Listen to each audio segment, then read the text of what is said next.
Hey, Peaches! Just wanted to send another quick thank you to Darrington Press for sponsoring this episode. And they wanted me to remind you that if you're going to PAX Unplugged this weekend in Philadelphia, PA, you should swing by the Darrington Press booth 3637 and say hi. Maybe you'll see some of the bonus action cast wandering around. Who's to say? You can check out some of their amazing games. Maybe try Daggerheart. There's going to be people teaching it. That's pretty cool. And also, pay attention to Darrington Press's socials this weekend because there's going to be some special surprises for you.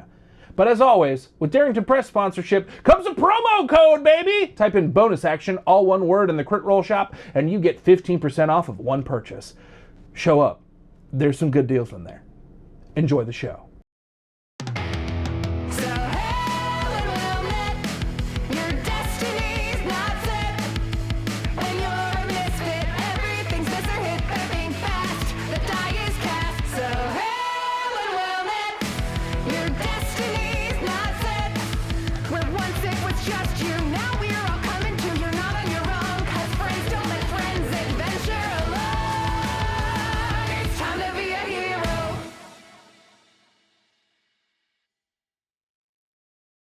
Hail and well met, everybody, and welcome to Bonus Action, where friends don't let friends adventure alone.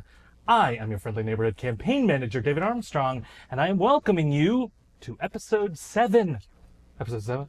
Episode 7? Whatever does that mean? Yeah, full disclosure for the future watchers of this season. We decided to try and take a gamble and film this all in one go, and I am losing my mind. Yeah! Your mind loss is our excitement. If it wasn't 7, edit in the goddamn right number. But anyway, welcome back, cast. Welcome back, all of you watching at home. We are here at episode 7. We left off on a rather crazy moment here, underground, beneath this empty lot in the town square of a long-forgotten city, a fabled city that people believed was a myth, didn't exist. It might as well have never existed for how little anyone on the surface world knew about it. You, Marlon, alone, saw the city for what it was.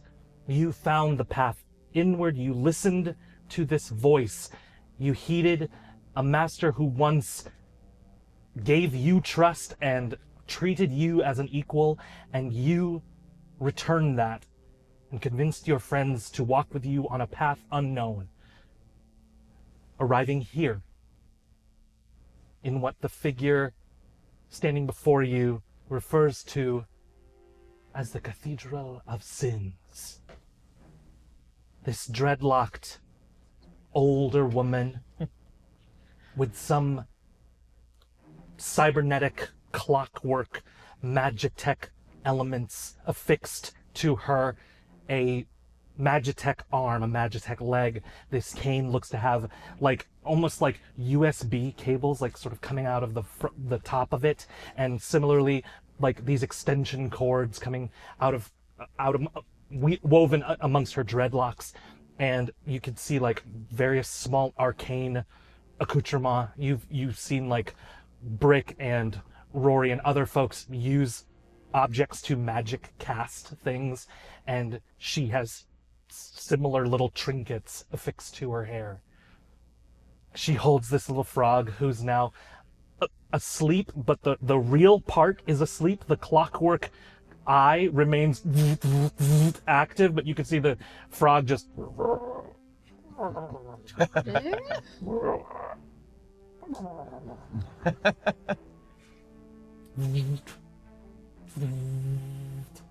the figure turns, looks at the frog companion for a moment, and then turns to regard you, and again says,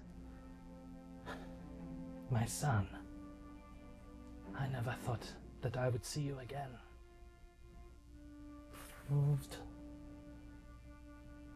What are you doing here?" I don't know. I was led here. Led here? By who? It's a long story. I had a teacher at the Temple of Shadows, and his name was Master Larkspur. Do you Master Larkspur, yes. you know? I knew of him. You knew of him.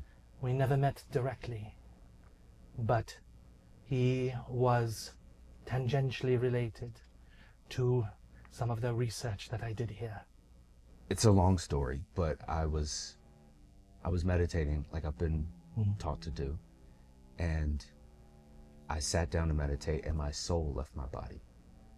I was floating up above, and I went to the Temple of Shadows where I was for a long time. That's why you didn't see me. And I saw my old master, Master Larkspur, and he told me that I needed to find another teacher, that there were things that I needed to learn that I didn't know already, that he couldn't teach me. And he sent me out on this journey and said that I would be led, and when the time to follow that path came, that I would find it. And I have friends, they're upstairs, and Hey, are you? Can you hear us? yes, I'm good. Okay. I'm talking to my mom. It's a long. I'll tell you when I get back. All right. I'm sorry for Yeah. Okay. we haven't heard anything. Yeah. We're all getting a little worried. Okay.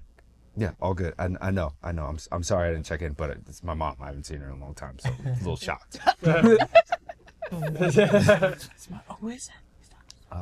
And Oh wow. so my Tell him hi for me. I Is have my there a friend. voice in your head?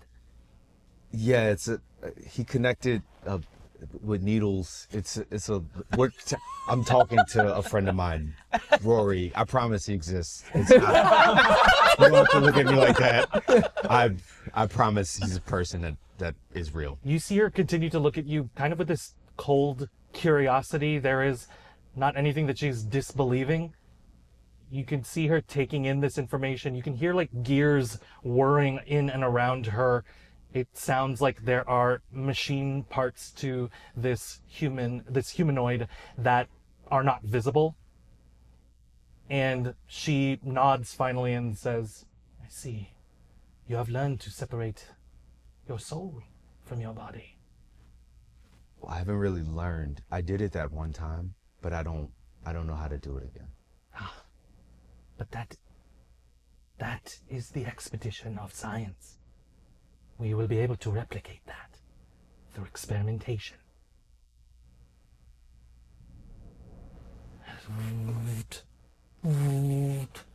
You see her pick up the clockwork frog, and even though he's asleep, she tosses him, and you sort of see this like clockwork lily pad unfold underneath him, and it like parachutes him down, like and like lands softly on the ground. The frog wakes up, hops off away towards one of the windows, and behind the desk you see it go out of sight.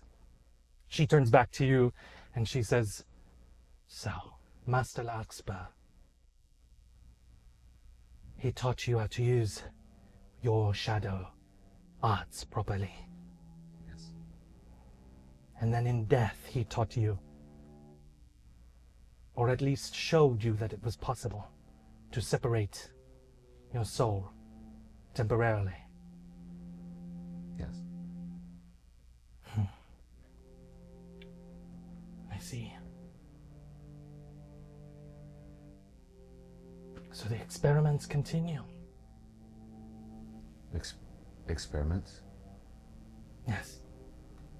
What do you mean experiments? She looks around and you feel there's I'm gonna ask Marlon how Marlon feels in this moment in just a moment, but I'm gonna say that there feels like a disconnect in this interaction. Initially, you feel like your mother felt this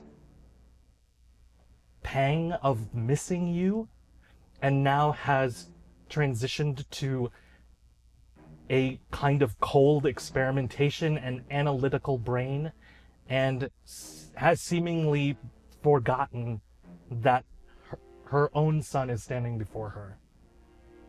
What is Marlin thinking in this moment? Why isn't she curious about me? She looks around as you have this thought. Why isn't she curious about me?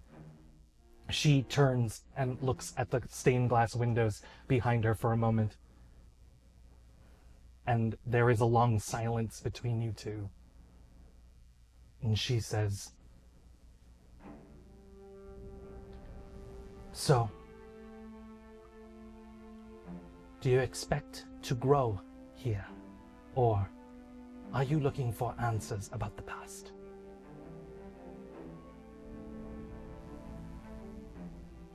Can I have both?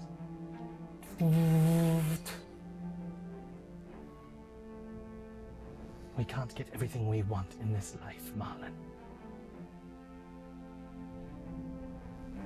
I will see if I am capable of doing so. But it will take a long explanation.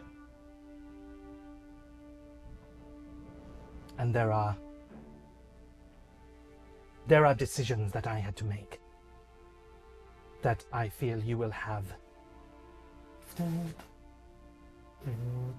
an emotional reaction to.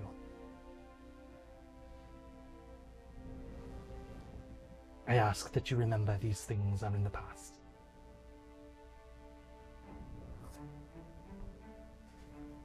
Do you wish for your friends to be down here for emotional support? Yes. I will unlock the door. You will have to tell them to step forward the same way that you did. Okay. On your needle thing.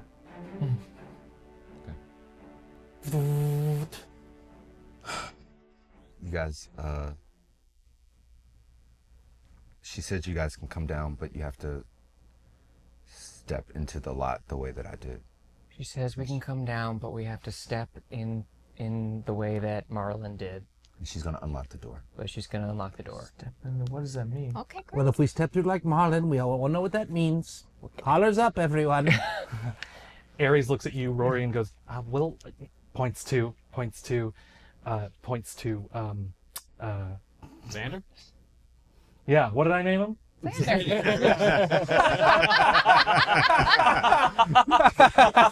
Okay, so yes, Xander. Hello, Xander is looking, but Ares points at Xander as well, and Ares looks at you and says, "We'll stay up here. We'll keep watch, and if you need something, I don't have anything. But if something happens, maybe scream real loud, and maybe we'll be able to hear it.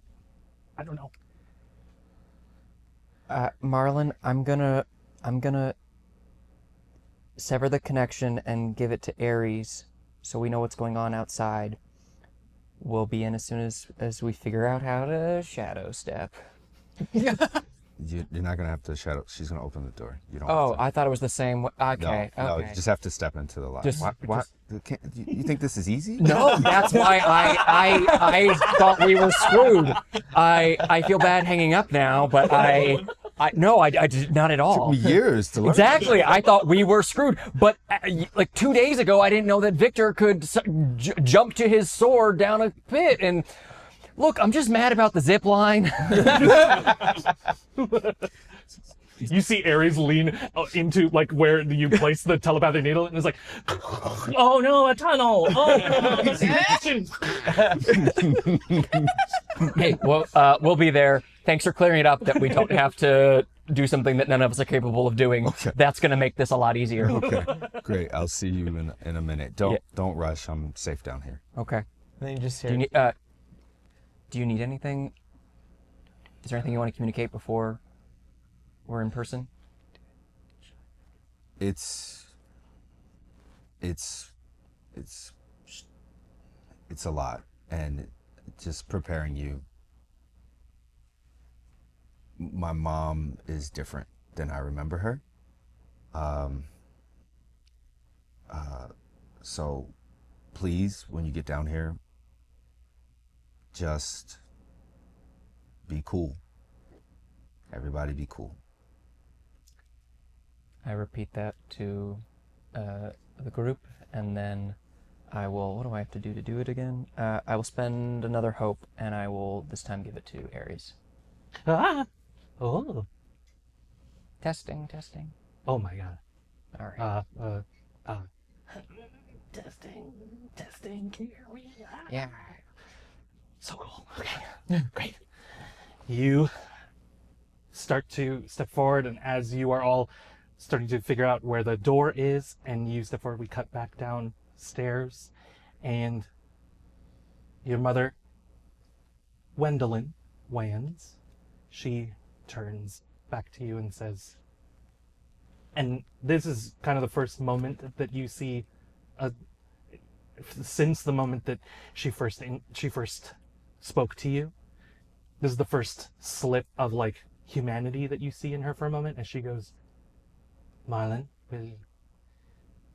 will your friends be afraid of me? I do not want to scare them." No, they won't. Okay, I don't have to look like this. If it is frightening. No, it's okay, Mom. Look how you look. All right, very well. Is it good to have friends? It's very good to have friends.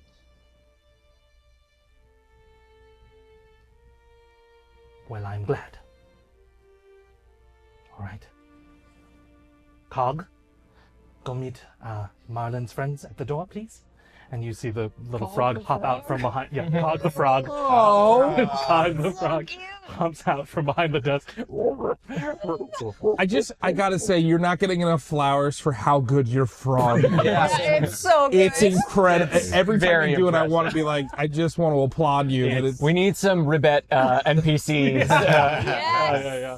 It's absolutely fine. The frog goes off to meet you all at the door, and after a moment, yeah, I imagine you two find the frog very entertaining. The frog looks up at you.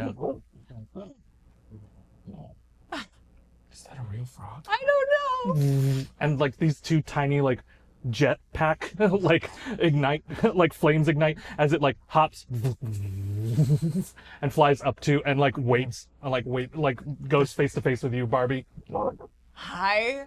and then turns off the jets as it starts to fall, and you catch it. What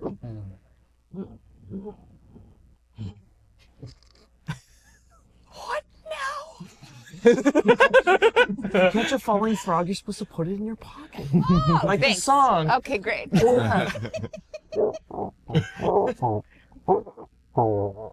And you continue for. David! I only did it because you just complimented me. Well, it worked. I'm charmed. As you pick up Cog the frog, you walk forward and you can sort of see the lights that previously were kind of dim for Marlon. It looks like they've been turned on, like guests are expected. You all walk into this cathedral and you can see it looks like it's torn down and aged and whatnot, and you can kind of assess. Actually, I think Brick would be the most successful at assessing this right away. You can tell that basically like a portal was opened and the cathedral used to be above ground where you all were standing, and it was dropped here, and you could see like the columns are compressed, and like some of the other windows that are not the stained glass windows right in front of you, they're like smashed as if the bottom of the floor was taken out from underneath it. Can I tell if that action was an attack or if it was just shoddy craftsmanship? Like, was this banished down here or was this an accident? Interesting. I will say it's hard to assess that. So I will say at the very least it was not shoddy craftsmanship. It looks like it didn't fall by accident. It looks like whether attack or defense, it looks like it was a purposeful, like, we got to get it away from wherever it was, and this was the easiest solution. I think Brick leans over to Rory and is like, they're either hiding this place, or this place was under attack. This is hidden for a reason. Good to know. I think we just follow Marlon's lead and try and play it cool for now, till we learn more. Yeah. Babies, in the hammer, please. You see the two of them disappear into the hammer. As you walk closer into the space, unless there's anything you want to say in privacy before heading further in. I just remind Todd to pop his collar. Collars tastefully popped. As you walk in, you see this same woman. She turns and she still faces the center in the room. You do see that there are some chairs off to the sides of the space, but Marlon is still standing, I imagine, in the middle of the room still, waiting for you. His back, his back is to you as you all enter into this vestibule space. And she holds her hands out and greets you all and says, "Hello, Marlon's friends. Welcome to the former cathedral." Thank you for having us. Hi, Marlon's mom. Hello. This is a lovely, Oh. cracked place you have. I believe you have my frog in your pocket. Yeah. As you show it, Cog immediately flips out of existence and then blinks right back onto her shoulder. Neat.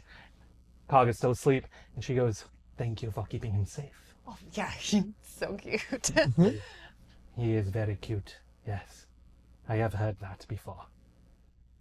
We're big fans of your son here. He's the coolest.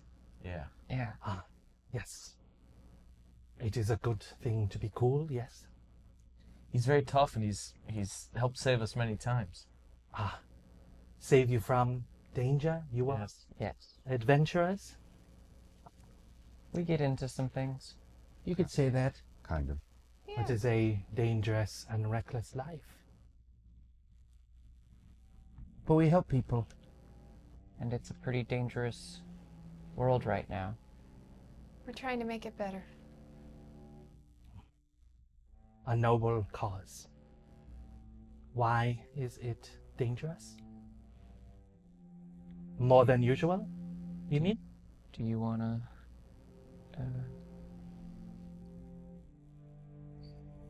Usual reasons. Yes. and dragons? And what? Dragons. World weavers? They created the world, yes. What about them? They They have been extinct for millennia? Not anymore. Not anymore. What does that mean? Well, they're back. Wreaking havoc. a horde hatched.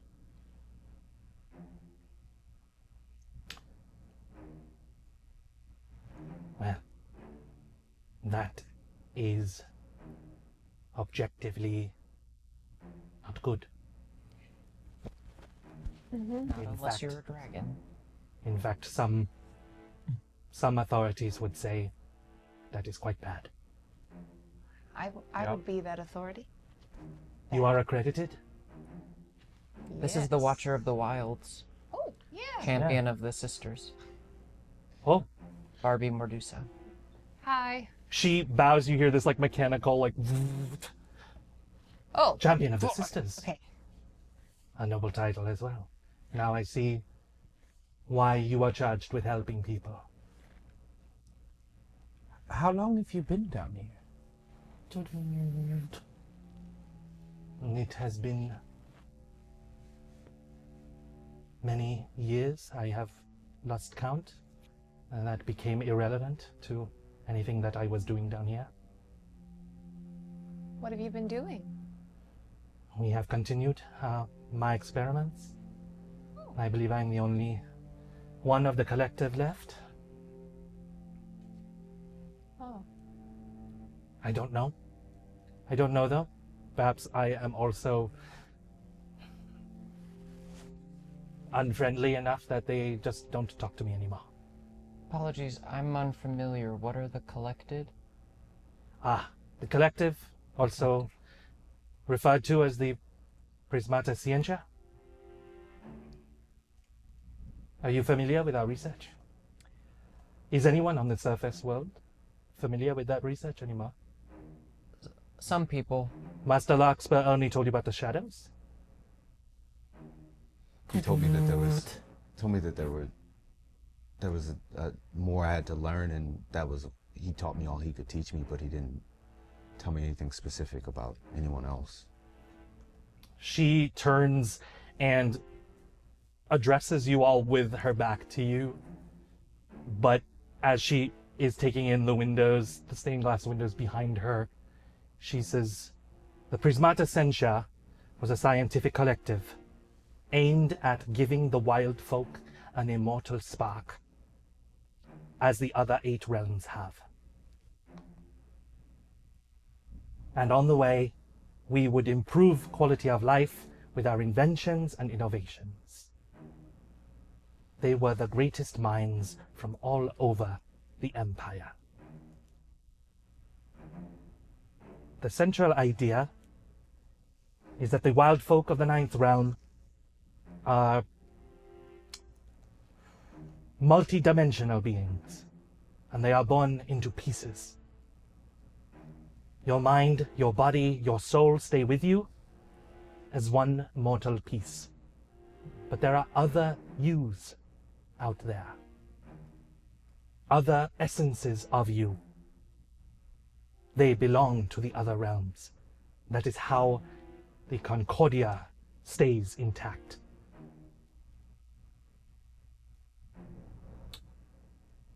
And she starts to point to each of the stained glass windows, and you see this like column of fire, like it looks oddly similar to like one of the goblin fire pit that you ran across, except it doesn't have like a Burning Man in the middle of it. The goblins appear from the sides. Love those guys. They're the best. Summon them. We're on break. And then they leave. But she points to that stained glass window, and you can see that like this depiction of like this column of fire creates like darker panes of glass on the sides of it. She goes, shadows. She turns to another one, and you can see like this thunder cloud and a bolt of lightning depicted in the stained glass window. And she says, your echo. She points to another one, and it looks like this like mirrored pane of glass. And she says, your reflection. And she points to another one, and it looks like these abstract pieces that sort of fit together but don't. It looks like a more basic puzzle, but still complicated enough that it doesn't look quite right. And she says, and the hardest one to capture, the Alreda. If you ever have that feeling of deja vu, as if a moment has happened to you already and you can't quite place it, that is an existence of you that is happening parallel. The hardest one to capture, the Alreda, because it is always moving perfectly or almost perfectly in sync. But if you were to hone and perfect the productions of these 4 elements and combine them back into the body they once belonged to, combined with the power of your soul and your mind, I think we could create what we called the God Spark. And we could achieve immortality.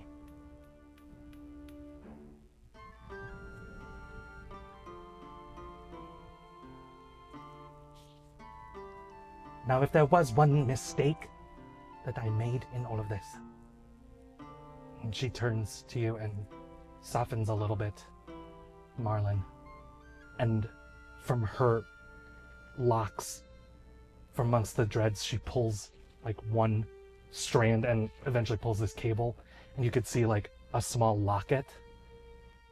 And from this distance, you can't quite make out what is being shown, but she pulls it off of the cable that is attaching it to her head, and she opens clicks the top of it and opens this locket.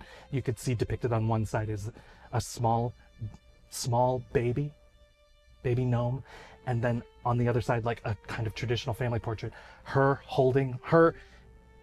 looking completely, none of the magitech that she has on now.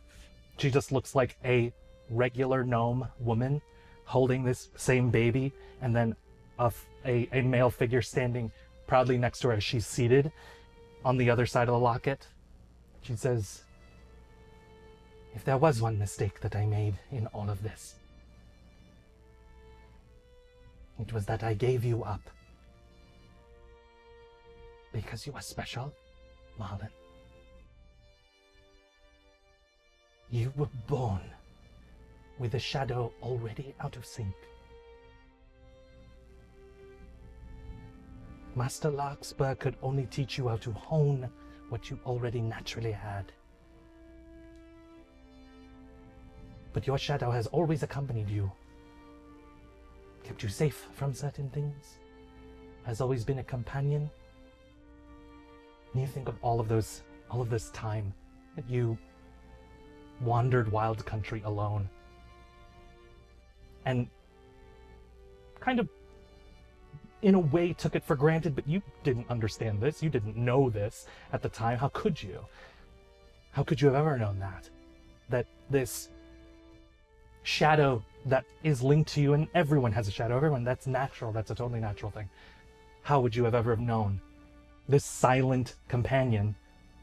And I imagine this like flashback, like there's one of those like montages where like they reveal like an alternate kind of point of view. All of a sudden you're watching like these experiences of your life, these moments where you are alone, and these moments where you are ostracized by other people, and you can see now in these moments this shadow, like wherever it's being cast, you can see it like trying to get your attention and trying to like notice me, and like all of these like gestures to get you to notice it. And she says, the collective were able to find some of your other parts. Your reflection, your echo, your shadow was, well, your shadow stayed with you, and apparently it led you to Master Larkspur, who never believed in any of this research anyway. But they took those things and hoped that maybe one day you would be the experiment that was finally successful.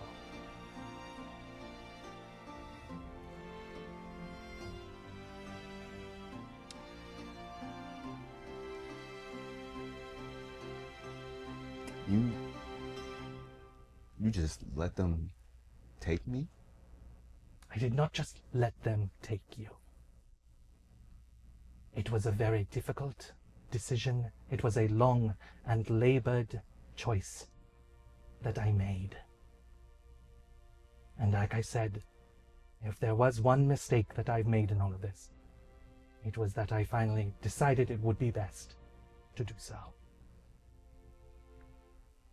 I was blinded by ambition, and I was blinded by the prospect that this would be the closest to success that we might ever come.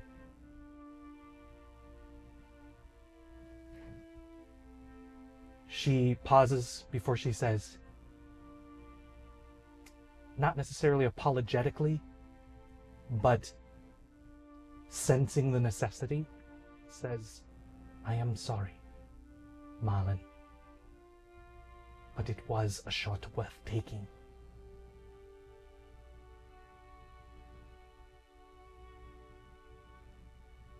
Do you know how alone I've been? No. Do you know how alone I've been all this time? No. I went to that temple with Master Larkspur, and everybody bullied me. I had one friend, and he disappeared. Everybody bullied me. Everybody treated me like they hated me. You know how alone I've been this whole time? And you don't even. I come back and it doesn't even feel like you feel anything. You said you're sorry, but it doesn't even feel like you mean it. It just feels like you're saying it for my sake. It doesn't feel like you really care.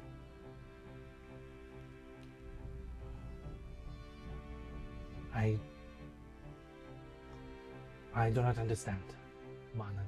I feel like I did what was the right thing.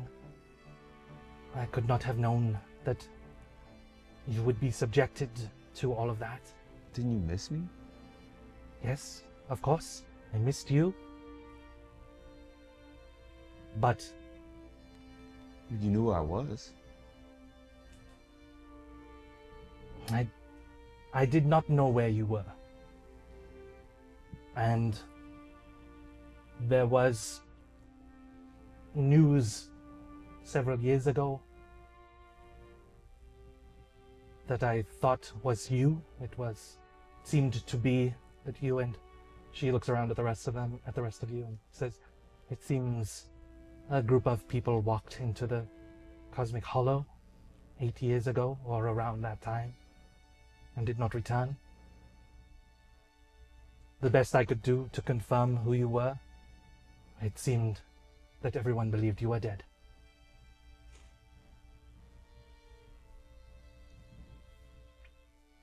So, I don't know what else a mother is supposed to do, except in that moment I stopped being a mother, and I had to return to being a scientist.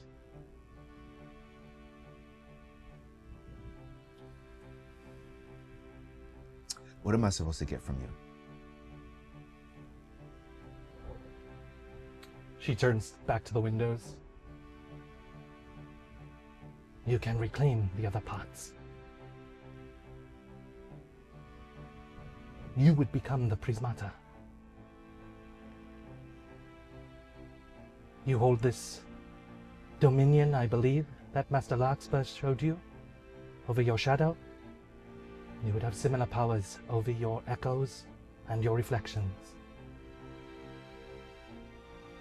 And the Alreda, but, as I said, I don't know that, well, the piece of the collective that was in charge of that did not survive those experimentations.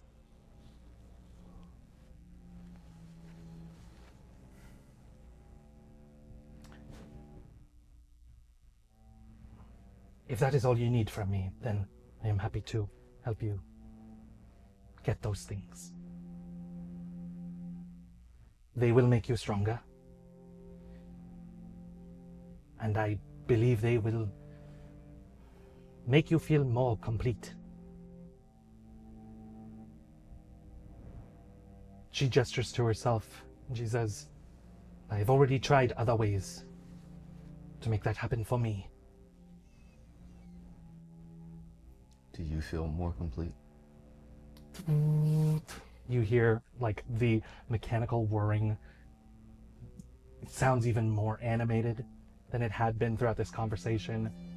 She holds up the other arm, fully magitect. She says, this is not an existence. This, like the rest of the cathedral, is a remembrance of sins.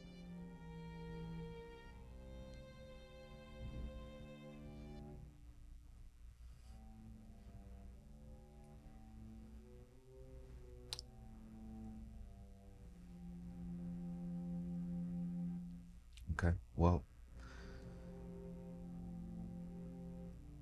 Did you ever think of me when you were alone? Of course I did.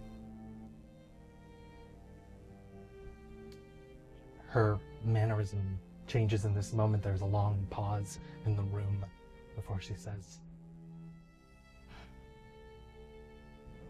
well, then I am sorry, Marlon.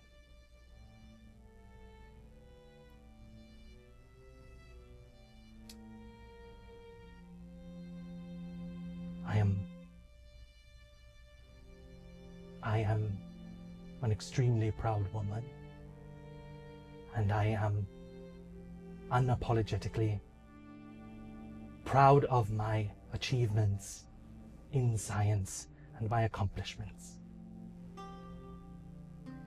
But the greatest thing I ever did was have you.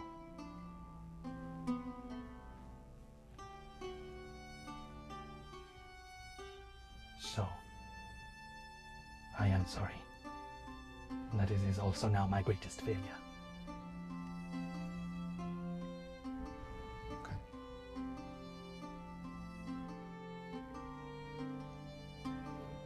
This will not make up for it, but I shall help you.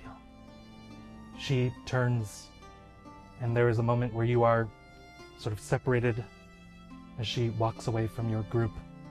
You all are isolated with Marlin in this moment as she turns away to start some experimentation and start activating some levers and gadgets on her desk. What do you all do? Victor goes up to Marlin without saying a word, though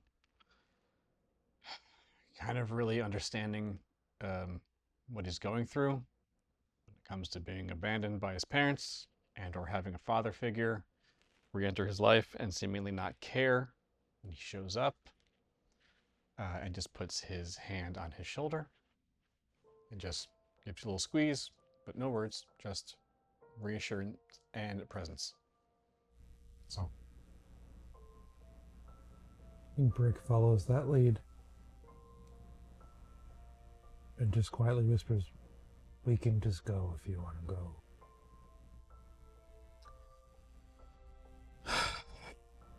We're here now. I dragged y'all here. We might as well get what You we're didn't supposed to drag get. us here, bud. I did. No, we followed you. There's a big difference. Yeah, we came because we wanted to, and we still want to, and we're here now. We'll follow you anywhere, just like your shadow. And just like the way you've snuck off and followed us all at one point in time or another, it's good to return the favor. Victor looks for Marlin's shadow. Marlin's shadow is separated from Marlin in this moment. You look around the room, and you can see it is sort of just idly standing by the stained glass window depicting a column of fire. Just looks like it's, well, I mean, you can't tell. You don't know what the expression is, but it just looks like it's fascinated, curious.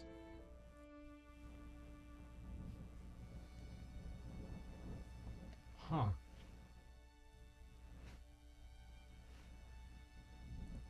What are you thinking, Victor? Oh, I don't know. That's just cool. Very cool. I have to admit, that is really, really well. But, I mean, dude, I know what it's like to just be on your own for a really long time and only have one friend. You know, nods to the sword. And your longtime friend seems to be interested.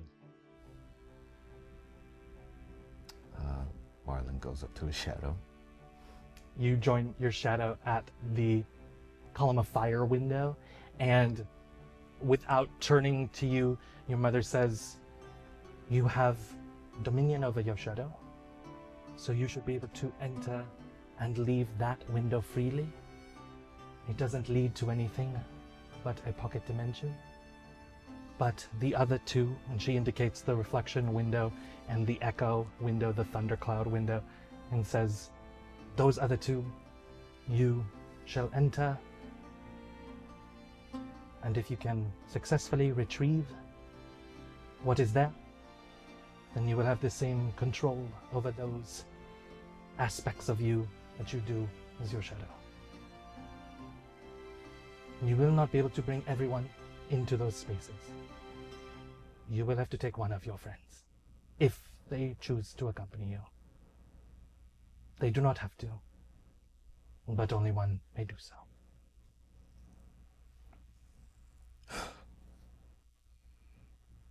Brick, can you come? Yeah, buddy. As Brick steps forward with Marlin, you see her nod, touches a button on the arcane console in front of her, and you see that Super Mario 64 kind of effect. Suddenly, like it looks absolutely solid, and then just ever so slightly just. And it is the thundercloud window and the reflection window.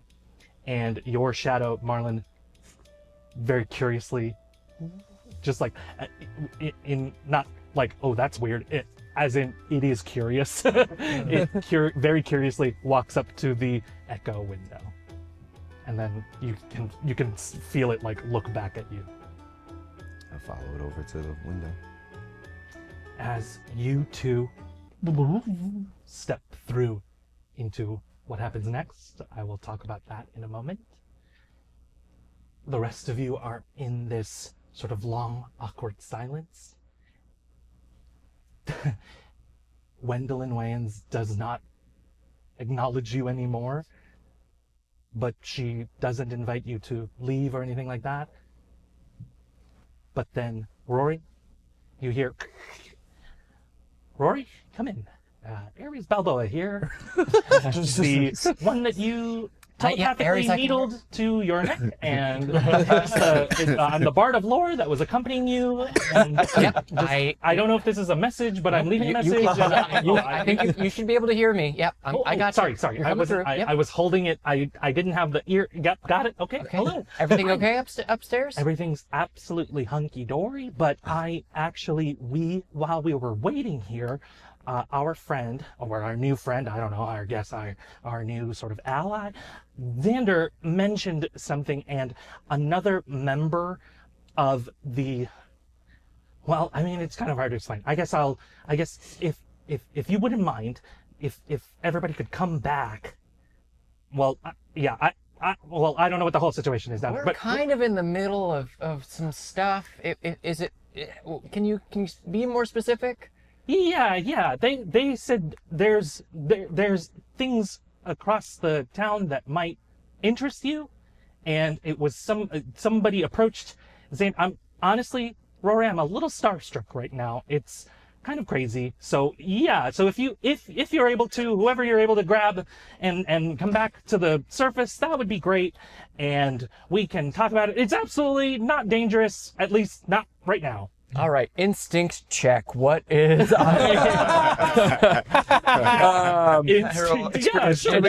Yeah, and I'm going to spend a hope to. No, I don't. I'm going to spend a stress to spend double experience for all intents and surfaces. So to glean what is going on. Great. I also Said he was starstruck. Yeah. I just there's. We're gonna be one It down also here. it also sounds like he could be under duress, you know.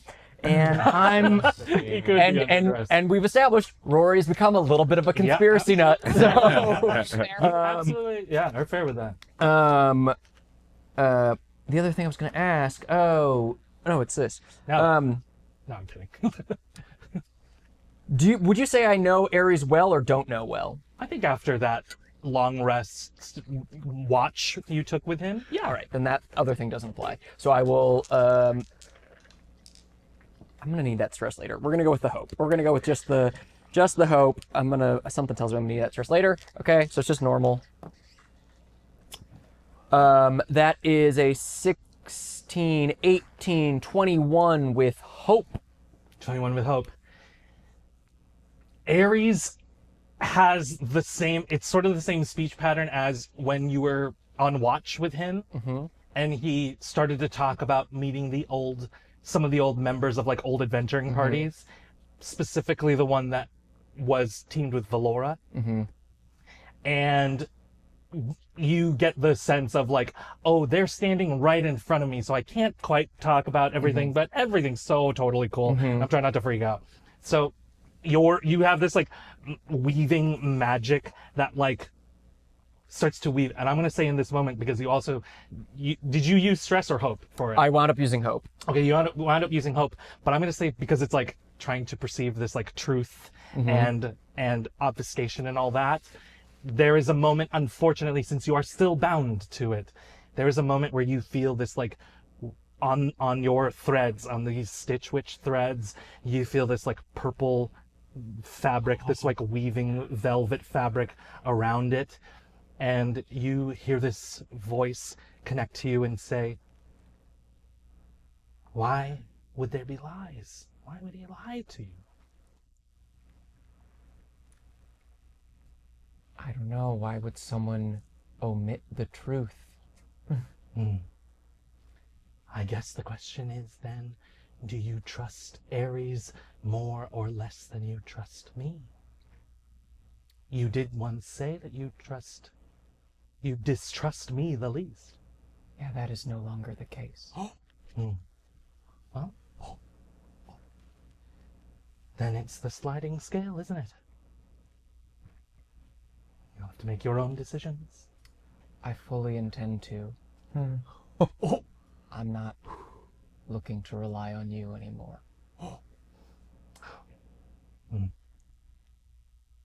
Very well. You feel those velvet threads retract. And then you sort of are pulled back into reality as Ares is going, oh, yeah, by the way, Mr. Rory, if it's okay, yeah, just, and whoever you can grab, that's great. Doesn't have to be everybody. It's cool, but if you're doing something, take your time. But if not, cool. Okay, bye. Okay, I don't know what button I pushed. Just stop thinking. Just stop thinking. Stop thinking? Yeah, just stop thinking at me for a moment. Wish I had a burrito. Sing. Burrito. Do Wonderwall. Give me some. Anyway, here's Wonderful. I relay all of what I just gleaned to the three of you. What does this mean? I don't know. Should we What do go you check it out? I mean, what I do you don't feel Is it a good. trap? I don't know. I didn't get immediate trap. It still didn't. I feel like there's something or someone important, but I don't feel good about leaving Marlon and Brick. Should we just... Mom? Yes? How long's that gonna take in there, do you think? Estimated time? Probably 15 minutes? 30 minutes? I feel like we should just wait. It depends on the brilliance of my son. If they really want to talk to us, they'll wait for us. I'm going up. Oh, okay. Okay, what if just one of us goes with you and one of us and two of us stay, and we do a little split? I have to be honest with you. If one of you is going up and it's a trap, I'd rather have the rest of you guys upstairs. I'm sorry, are you here right now? You're not there. Oh, I'm we're not- sorry. I'm Yeah. Bitch, you went 64 right now. He picked up the line on Rory's phone, on Rory's needle. He's like, didn't realize we hello? went through the door already. You don't I get thought a we were say also in this, there. bud. Sorry, Jay. Sorry, Jay. Yeah, Brick and Marlon have already stepped through the glass. I missed that part. I know, but the shadow went through. I thought we were, forget it. 2 and 2. I mean, I defer to you because it's you talk to them, but I think the safety in numbers, and if they really want to talk to us, they'll wait. But if you feel like you want to get up there, I think I want to go We see. should go up. Okay. Yeah. But Well, I mean, if we're splitting off into our own little groups, I mean, I just might as worry well. if they take you or something Don't happens. you? Okay. I didn't realize that the rest of you were staying here. I had assumed that the remaining of you, would leave. Do you want us to leave? can we come back? Yes, when he is finished. And they're safe, right? They're okay? You wouldn't... They are as safe as I would expect them to be. I will prestidigitate to make a little symbol, a little note to Marlon and Brick. Says, went up to get some air. Great. Everything's so cool. We think. Rory's starting to talk like Ares a little bit. Yeah, he's rubbing off. Yeah, he's like.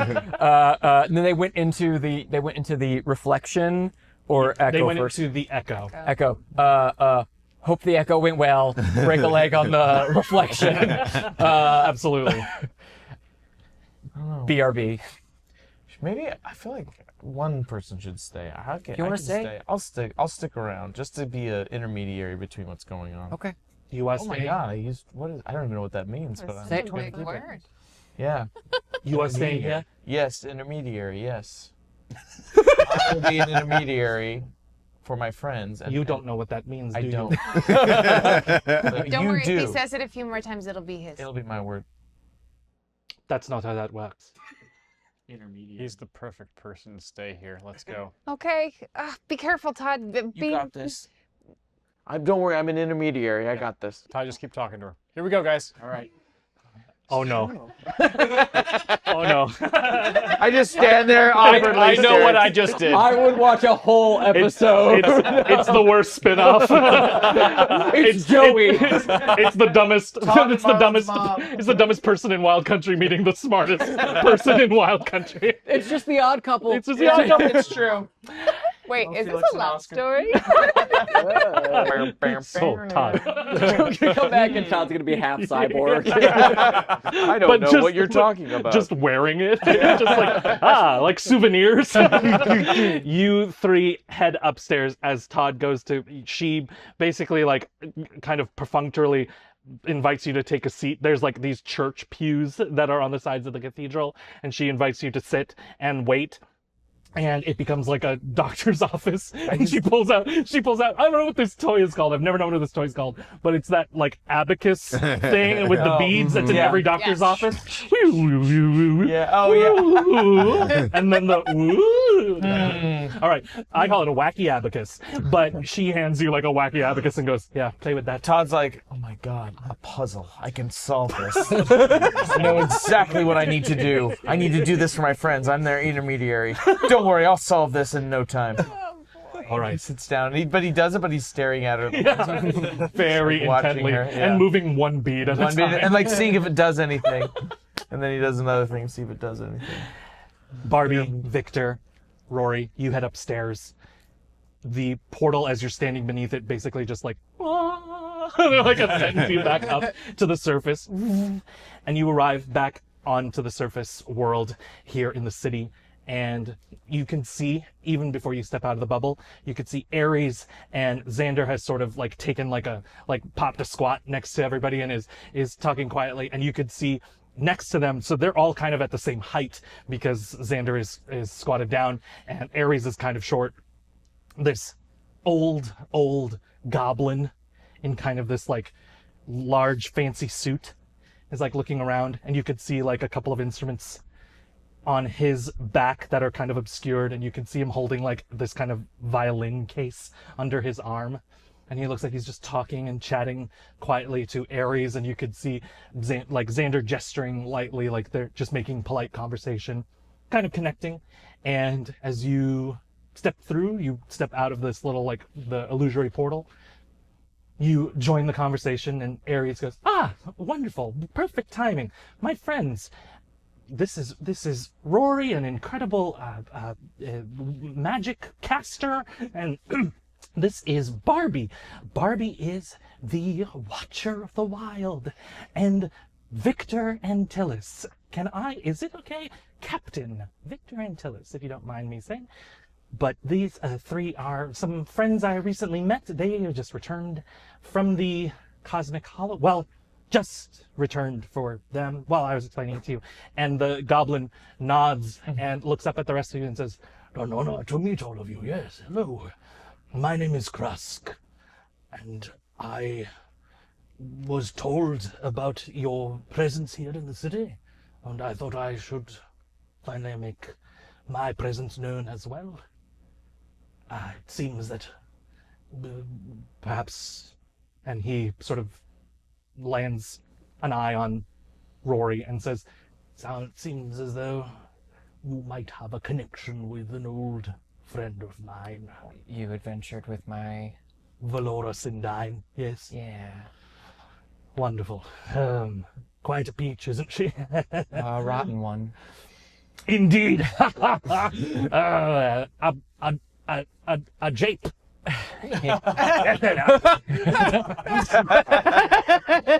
I like him. And yes, and I also believe you all Ares was telling me that you had returned, but some time was stolen, but you had returned from the Cosmic Hollow.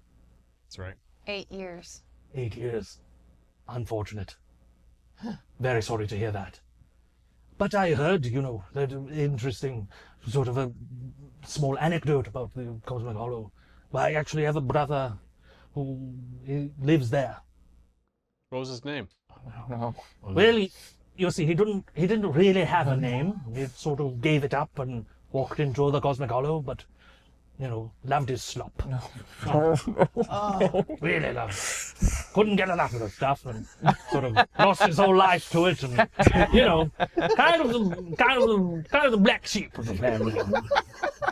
Didn't, loved him, of course. You always love your family. But, Krusk. Yes, Mr. Rory, was it? Yes. Mr. Rory, wonderful. Yes. I hate to be the one to deliver this news. He grabs, he's shorter than you, so he's grabbed your waist, and is looking up at you, and just goes, no. I get down on one knee, and I just... And as you're hugging him, as you're embracing him, as he's coming closer to your head, you feel like this, kind of old goblin, leathery face, nestle into your neck and shoulder, and he just goes, no. Keep together, dear boy. It's okay. Let it out. It's okay.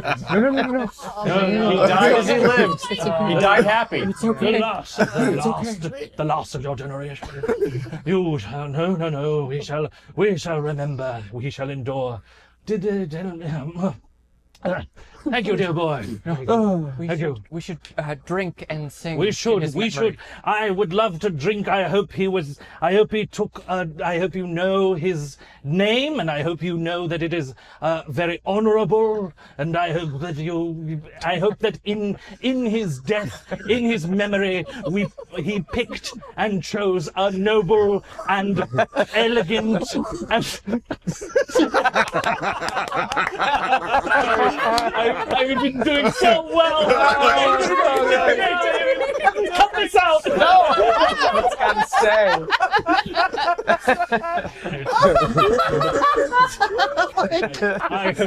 I certainly hope I hope that it wasn't any sort of silly.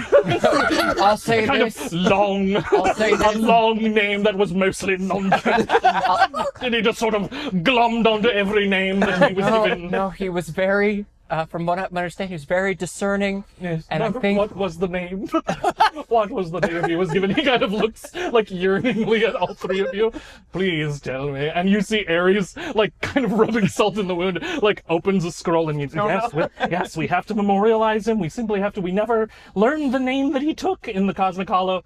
And Krusk looks around. Please, just put my old heart at ease. And please tell me the name that I shall remember him by. Look, I'm in the window. Loquacious Barnaby.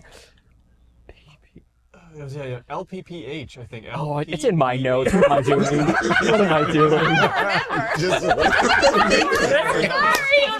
Jay was the one that named Don't look at me. I don't remember. Loquacious Barnaby Phillip. Where did the H come from? LPB. I think it was LPB. I think the H came right before he died. Loquacious Phillip Barnaby. Look, wait, I will give it to you. I don't want you to have to stress about the notes. It was Loquacious Philip Barnaby Hydra. I think we have a name. Loquacious Philip Barnaby Hydra. Yes. Very well. He went out. He went out as he lived. Yes. He went out as he lived. I understand. All right. You see him suddenly he's the mood is shifting a little bit as he. Wait! Can I? I see. I'm gonna force a reaction roll. I'm gonna spend a hope to force a reaction roll. What is the difficulty? 15. 15. And you, before I roll this, please tell me what's going on. This is from Pattern of the Loom. This is Pick. And if he fails, I can make him forget the last minute of this conversation.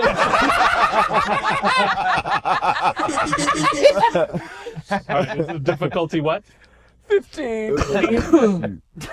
Krusk does difficulty 15. It is a what kind of roll? It doesn't say. I think it's your DM fiat. Oh, well, very well. I shall have it be instinct, because that is the bonus that I have. I almost barfed. All right. The way we needed a laugh, A too. plus Oh, two. boy. A +2. That's so funny. Oh.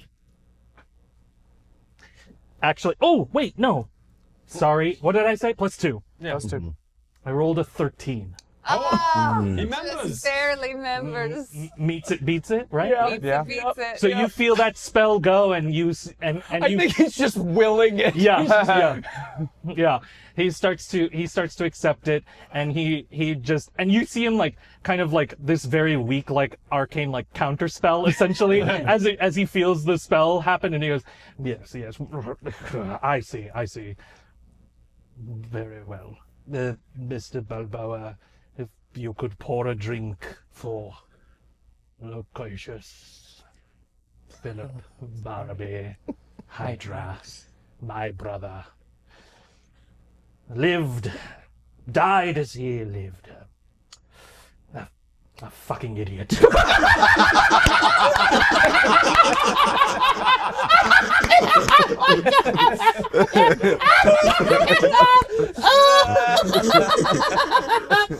Krusk straightens his jacket that he's wearing and sort of adjusts the violin case that he's holding, and he says, yes, well, anyway.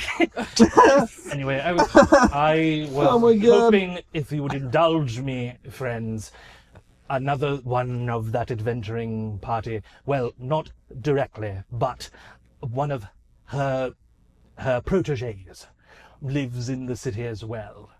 And if you are the accompanying members of this party, and the gnome that is with you as well, Marlin, I believe is his name. Right. Yes, and you also, there is a sorcerer, a dwarven sorcerer with you.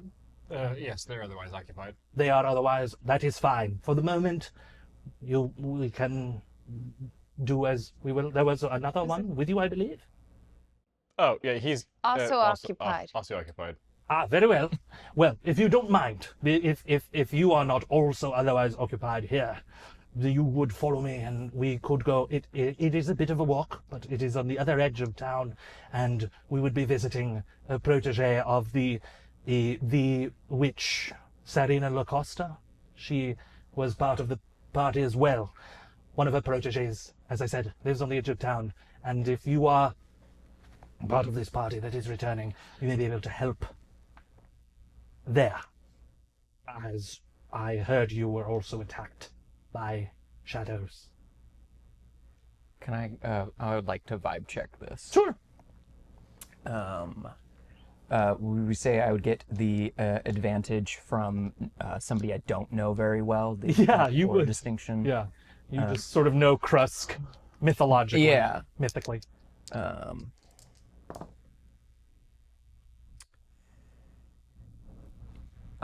Instinct? Yes. Probably. 21 with fear. Instinct. You could tell, with fear. With fear. I will say you could tell that Krusk, almost in kind of a similar way, like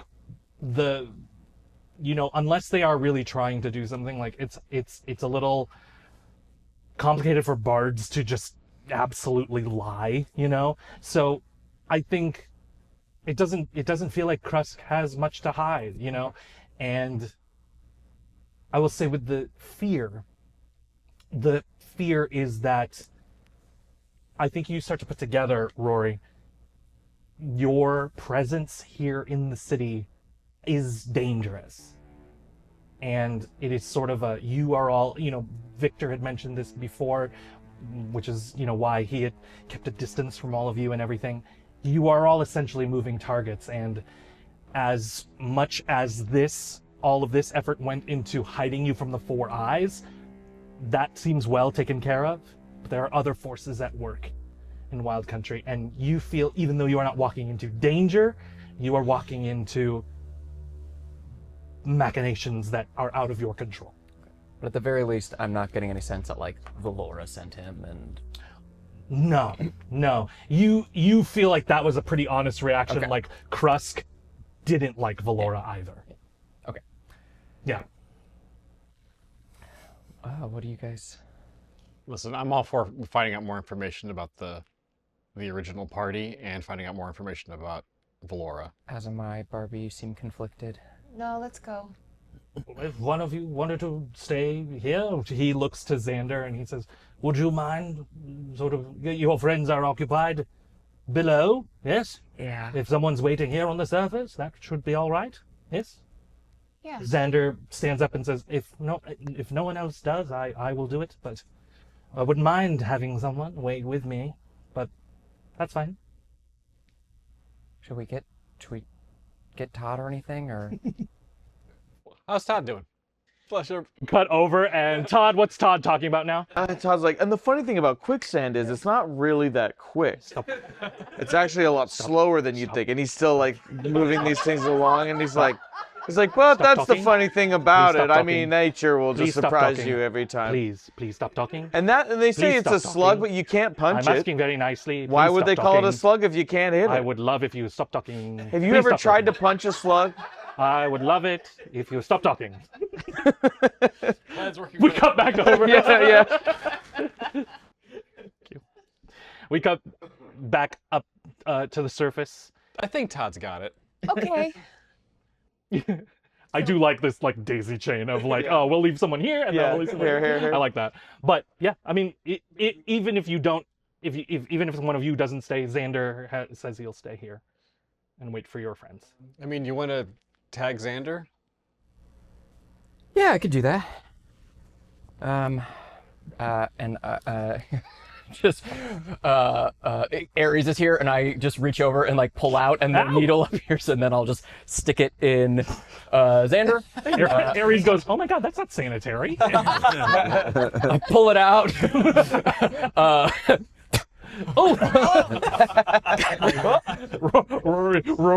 Rory's turned over. To be fair, I mean, it isn't canon that his mouth is really hot. So it might actually sanitize. That's true. That's my last hope, but I will reattach. Hey, Rory, you're doing great. Thanks for doing all this communication stuff. You get 3 hopes. Barbie, you're such a good friend. I imagine you can say that as you are the 3 of you are starting to leave. Yeah. You head over. Ares is going to go with you and is like quietly talking to Krusk as well. But the 2 are leading in front and Ares is talking, and the 3 of you have like a moment to yourselves. But before we get to that, we'll cut over into this swirling, quiet, empty plain. Marlin and Brick, you step through this portal and immediately are in a very similar ethereal space to where you were when you retrieved all of your equipment. But a little different. It looks like the coloration is different. I would say, actually, the way that I would kind of describe it is, it looks like if where you were was like the universe, like you could see all the stars and everything like that, it is a different age of the universe. And so all of these like similar places and stars and nebulas and all of that look like this, like the nebula that looked fully formed when you found your equipment, it looks like it's in like barely even burst into life yet. And some of these stars are just coming into existence. But you step and you can see your feet like kind of that little animated like ripple effect on the ground, even though there is no ground beneath you. And Marlin, I'll say, with your illusion sight, you look down and it really is just like empty nothing that you are standing on. Hey, are you okay? Yeah, that was a lot for me. But yeah, I'm okay. Brick just hugs you. Thank you. We want you. You need to know that. You're very wanted and you're very loved. I do. I know. Okay. Yeah, I know. I love you, Hypnotizer. Love you too, man. Okay, let's go get whatever the hell we're here to get. I don't even know what we're.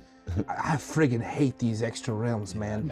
No, they're all the same. It's just, It's just- nothing. There's no arrows. Nothing. Nothing. Where are we supposed to go? I mean, correct me if I'm wrong, but how different is this from where you saw Larkspur? I mean, is it the same kind of deal? Yeah, it's pretty similar.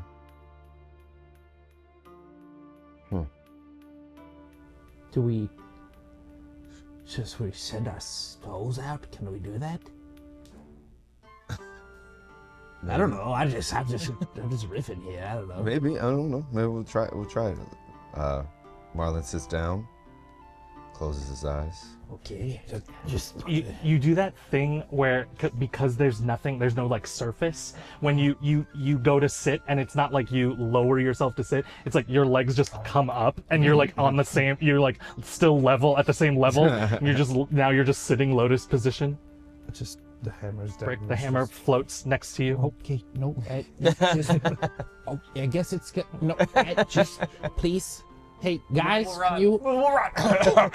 Torch comes out and stabilizes the hammer, so now it's slowly rotating, but it's like in one place, like it's level next to you. Awesome. Thank you. Sorry. Yeah, you're gyro stabilized. Okay, so How do we do this, buddy? okay, just follow me. Close your eyes. Inhale deep through your nose. Exhale through your mouth. Right. Inhale deep through your nose. Exhale through your mouth. Now, one more time. Try to relax as much as you can with the exhale, okay? Inhale deep through your nose. Exhale through your mouth.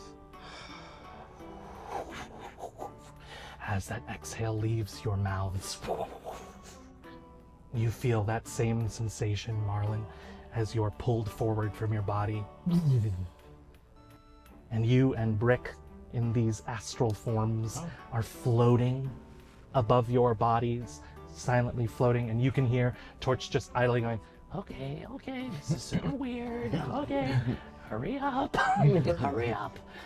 And the two of you feel that breath continues to reverberate in this chamber, in this space, literal echo chamber, as it, and you start to feel like, in a similar way of like the neon sign suddenly just pointing towards a destination, you feel like this echo becomes an object that you are meant to chase. What do you do? Let's go. You head off. No, don't zip zap zop. No. You don't do that. Zip. The universe has to zap it. I'm going to Marlon ask. is the zip line. I'm going to ask for an action roll from both of you. Okay. And it's a 2d12 roll.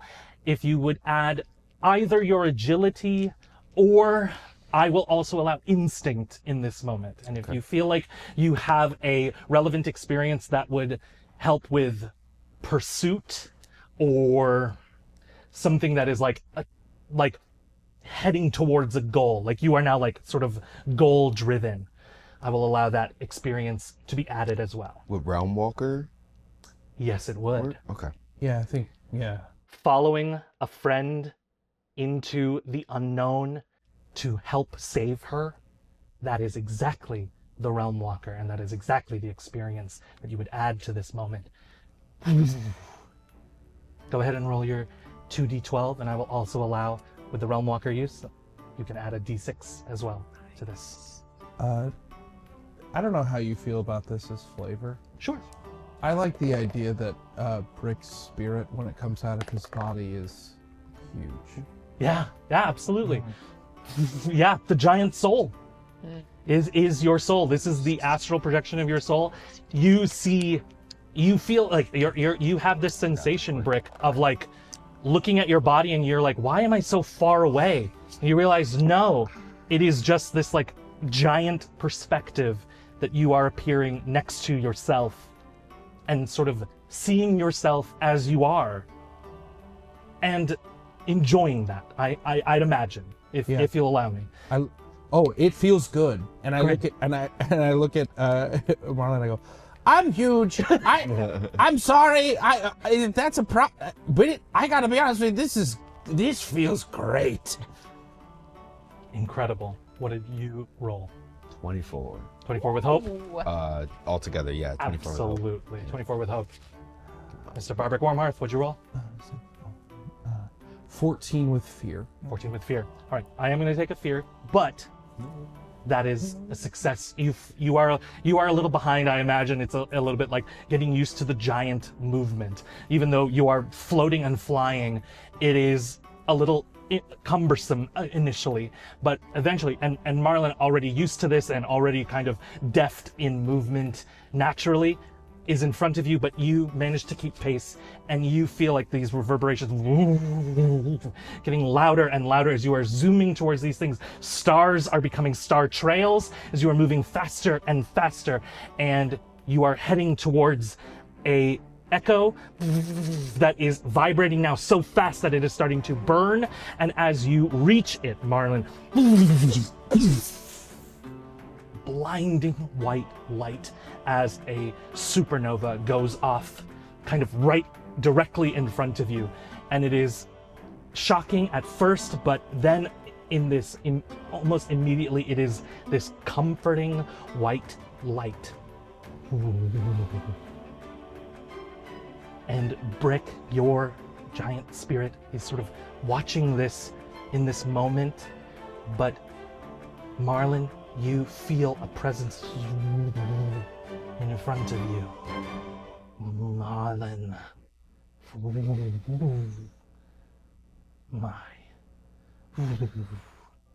My body, voice, mind, soul. I am your echo.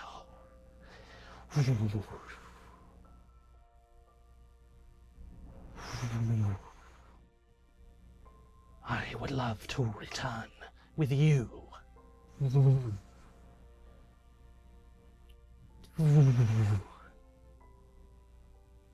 Do not be too angry with your mother. Anger will hold you back. If you cannot forgive her, then you must leave her in the past.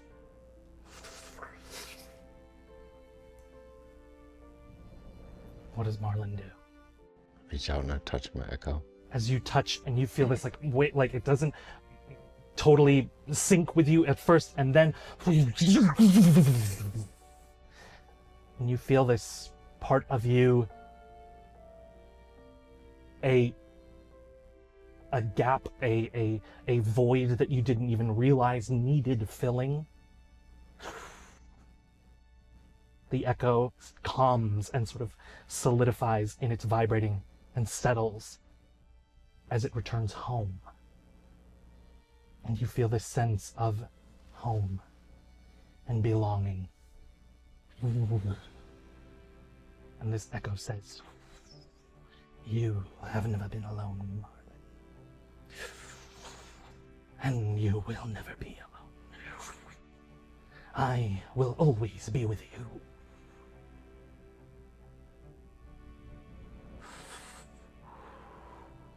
Does Marlon say or do anything else in this moment?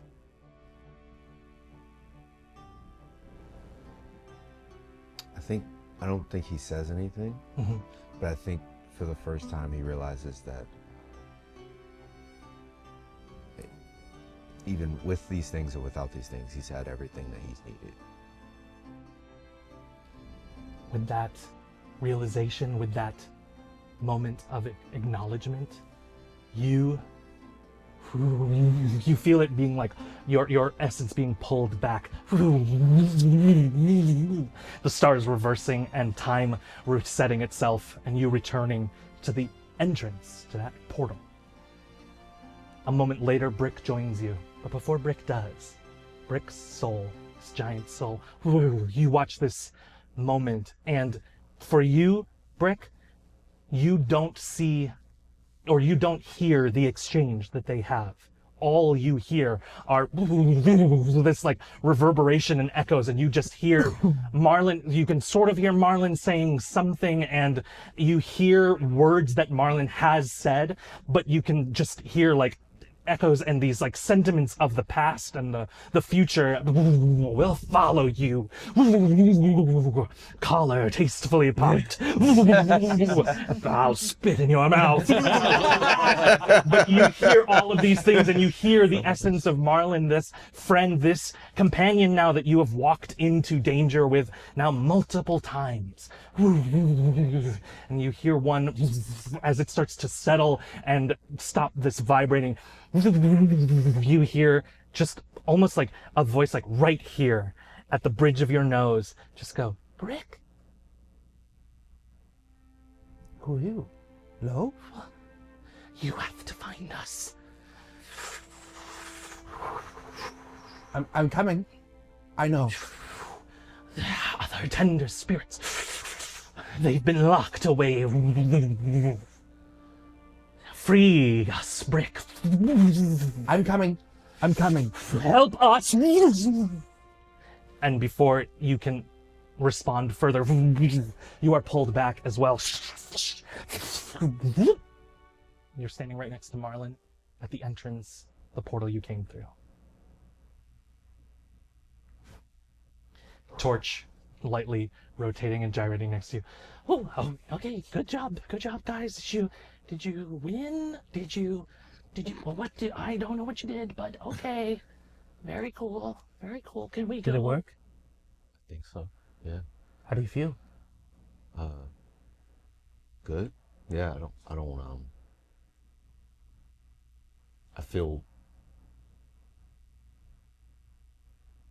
more complete. That's good. How was that for you?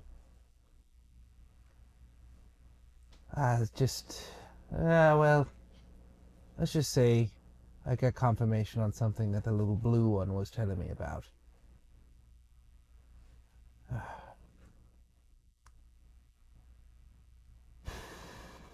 think we're gonna have to go fight a bunch of giants or something. But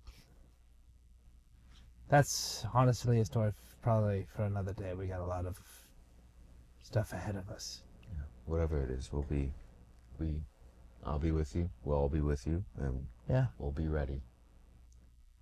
I know you don't want to take these things because she's the one giving them back to you. But it seems like all of these things were yours to begin with. So maybe think about it as you're just taking back what's always been yours. She's not.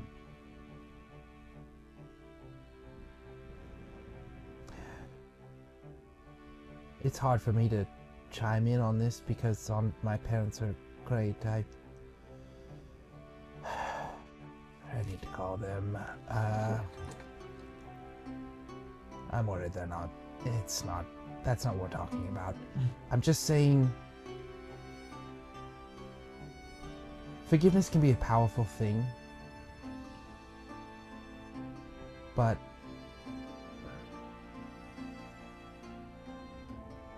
I did catch a little bit of the vibe of that. And if you can't forgive her, then we can help you forget her. And I don't want that to be the case, but whatever you need to grow and move on, we've got your back. Thank you. Yeah, it's a thing I'm still figuring out, and I'm probably going to be figuring it out for a long time. I get it. Yeah. Yep. I was huge. Yeah, you were. That was wild, right? How'd it feel to be tall? I mean, I'm not gonna look. I'm not trying to rub salt in the wound right now. I know, but I know, it felt I know. real good. I felt powerful. Yeah. I felt like, I could walk in the room and people are gonna be like, look at him. Yeah. You know? Can we get out of here, please? Sorry, guys. Sorry. Sorry. It's okay. It's okay. I'm glad it worked out. Torch looks at you, Marlon. He goes, Marlon, you've always been really cool. Thanks, Torch. I know we all say it, and I know that it can mean a lot of different things, but cool is about really not caring about what other people think and living unapologetically. So I hope you get to live like that. You have nothing to apologize for. Thank you, Torch. Yes, sure. Okay, come on, guys. One more thing to get, right? I guess so. You step back through the portal. Todd, what is Todd talking about? So I feel like there's a giant pile of hurry. more and more complicated puzzles, but he solved them just by brute force. And then he keeps talking. He's like, and you're not going to believe it, but the platter was actually enchanted, and the shrimp just kept coming. As this keeps going, she turns to you two as you step back through the portal, and she goes, "Please hurry, please. Please. I would like you to hurry. I am enjoying this. I am enjoying seeing everyone, but I want this to be done." But I haven't told you the time about when Barbie and I found that giant ant pile. Oh Oh, God! that's a good one. He actually wrote a song about it. He'll sing it for you. Really All right, good. let's It's go. really, really No, good. don't pile on! Don't pile on! There's 30 verses. As you start to sing, you're gathering like the trash pile that you use, like you're now using it as like accompaniment, like school classroom like instruments, like cheap instruments. Verse 1. As we fade out on that, and the camera starts to like zoom up and head over to where the three of you are, following Krusk and Ares towards this house that no one visits. We're going to go ahead and end here tonight for bonus action, episode 7. Thank you so much, cast. We will see you here for the next episode. Go out and tell some stories of your own. We'll continue ours next time on bonus action. Good night, Wild Country. David Armstrong. Yeah, David! Oh, shit! This motherfucker was an echo. Wow.